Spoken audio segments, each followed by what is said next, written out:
August 1988. Run DMC, Public Enemy, Jazzy Jeff and the Fresh Prince, EPMD, JJ Fad came to Austin, Texas, and had a concert. It was a Tougher Than Leather tour. The day before, my mother was doing some voter registration. It was the Rap the Vote campaign at Loyola Business Park. All of the people in the neighborhood just like flocked to this corner.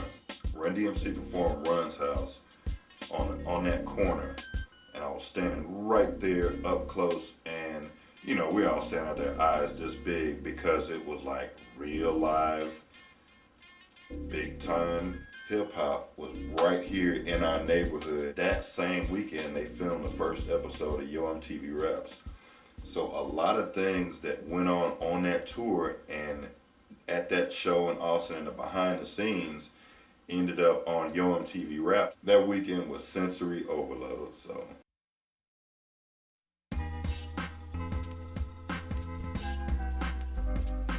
People that are trying to get into the music business, the first thing that I'm gonna suggest for anybody is to know what you're going into it for. If you are specifically going into this business to make you some money or to be famous, do something else. You have to decide what you want your music to let the world know about you. You have to decide what sound you want to put out, what kind of music do you want to make, and how you want people to respond to it. What do you want people to get out of your music? But there are a lot of people now that kind of see this false image, all the jewelry and the cars and the money and the girls and the liquor. And it's, you know, people go into music for whatever they want to, but me personally, and if someone asks me, what do I suggest for new artists? Get your heart in the right place first. Get your mind in the right place first.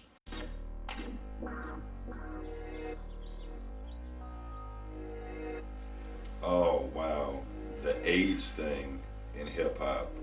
I've heard a lot of bloggers and people on the internet and different interviews saying, well, if you're over 30 years old and you're trying to rap, you need to just cut it out and give it up. And I think that is just bullshit. You got to look at the history of music, of live music. The only people that put an age constraint on who's supposed to be making that genre of music is hip hop. You got to look at U2 and Led Zeppelin and Ozzy Osbourne and, you know, Aerosmith and the Rolling Stones and all of these other groups that are in their 40s, 50s, 60s, Rolling Stone cases, almost 70 years old, that are getting $250 a night for a ticket. Perfect example in Austin, you got people like Big Daddy Kane and Rakim that come down here all the time and do shows, and honestly, you don't see many black kids there.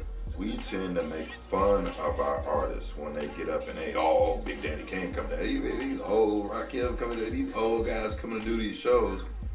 And so that puts this stigma on hip hop like it's a young man's sport. You have to pay homage to those people for paving the way for these young cats to get to do what they're able to do now. When you get older artists like KRS-One, you know, and Nas and people like that, you can't make them conform to talking about their jewelry and their, you know, and clothes and making that the basis of their music and cars and all the material things that come on with it.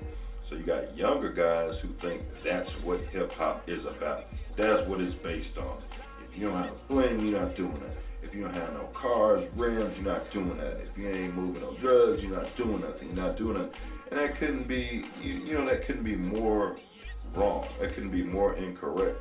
These major labels that are really quick to sign up young cats, also, they don't understand owning their material.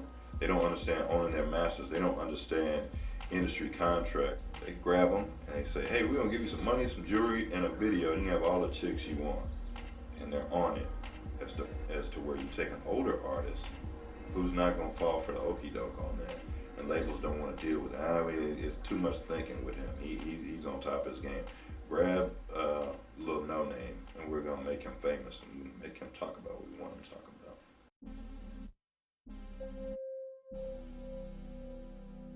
I've been working with Blessed, MC out of Queens, New York. He's phenomenal. First of all, the dude has a degree in English, so he knows the English language backwards, forwards. But before that, before he was a hip hopper with YourOneSpot.com. I'm gonna do the music for a documentary. Brother Heath is doing a documentary on fraternities and sororities, and I'm gonna actually do the soundtrack for that. My sons have some friends that have some aspirations to be music entrepreneurs and kind of artists and perform, and I'm gonna do some music for them and just some other things that I got in the works that should be very productive and enlightening as far as hip hop and kind of getting some exposure on the Austin hip hop scene. So watch out for some things.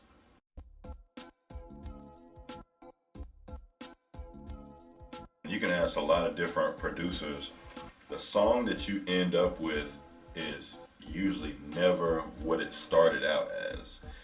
It's, you might have a general idea, like I want to use, this kick drum,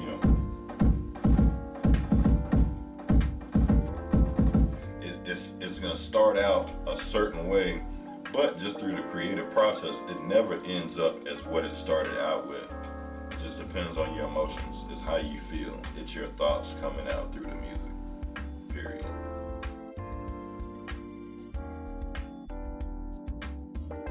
There are so many different ways to make hip hop. A lot of producers use the SB1200. A lot of producers use the MPC series, the 3000, 2000, and Sonic ASR10 is like this hallmark because so many producers have used it to do projects that are this world famous. Wu-Tang Clan, Pete Rock,